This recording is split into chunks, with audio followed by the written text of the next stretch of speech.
So, the human neurodiversity bell curve. Similar thing. In a closed culture, you're not going to have much neurodiversity. You are shamans, witch doctors, things like that. But you're not going to have as much human neurodiversity as you do in a multicultural, diverse society. I'll get back to that later. On this, we have increasingly more hyperconnectivity of the neural pathways.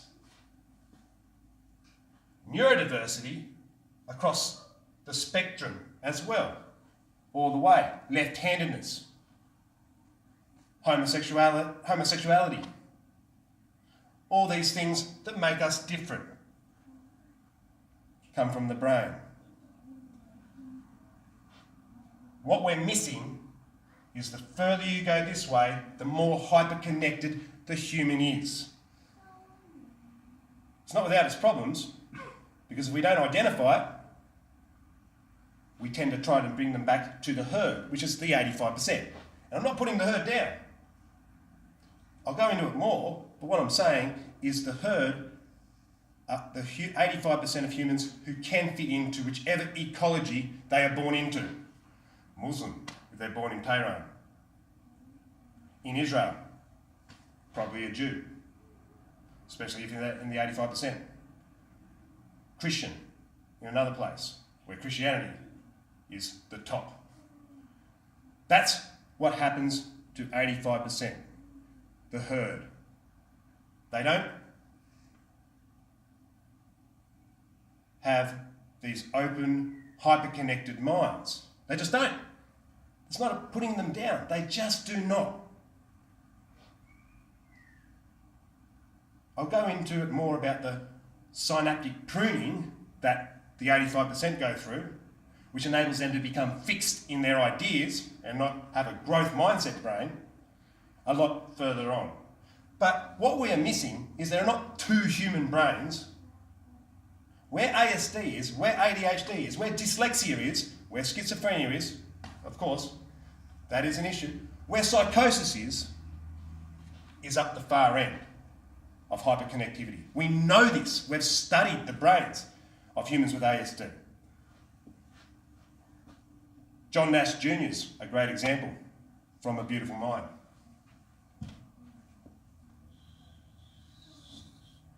That's where ASD is. That's where ADHD is. That's where schizophrenia is. That's where dyslexia is. This is what we're missing. It's so obvious. But what we usually do, because these human beings like me are so strange, so eccentric, is try to bring them back to the pack. Take drugs. Make their mind more normal. When their mind becomes more normal, John Nash Jr. again, from Beautiful Mind, the movie, and he said that that movie was, a lot of it was crap, basically. He saw things on a higher level. But a lot of his life, he was institutionalised and drugged.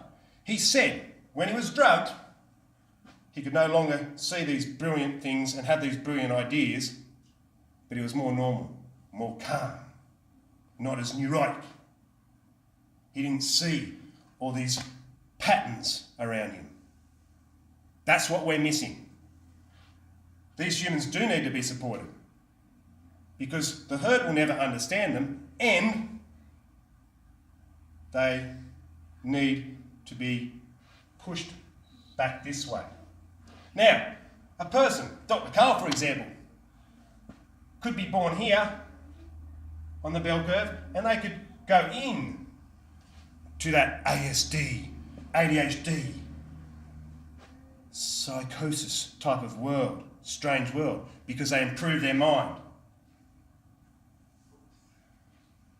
And then their children are going to have a better chance of being more brilliant in the mind too. But we've got to recognise it. Again, the authentic neurological sciences, the neurological pseudosciences. I'm not going to go into it too much now, but basically we're getting that wrong. You can tell when a system's broken because we have so many more psychologists, so many more mental health workers these days, but still more mental health. Because this is what's happened.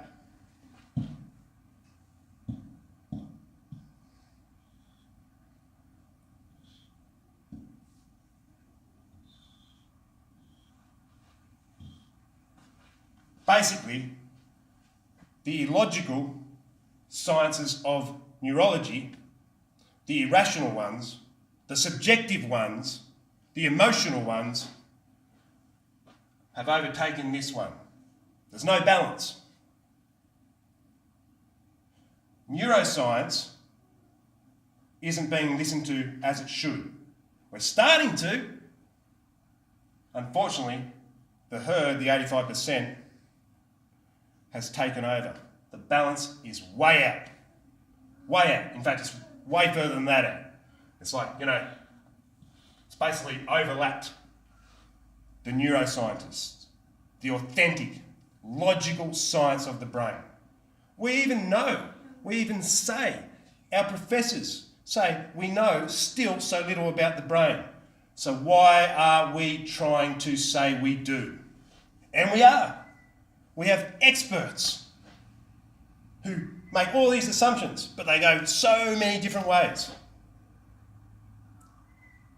What we need to do is start studying the brain more,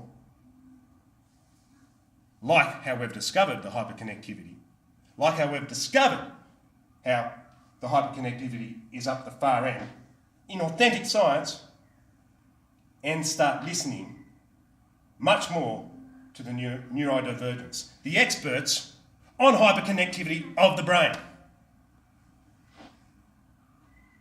It'll take a bit of a shift in neurotypical thinking.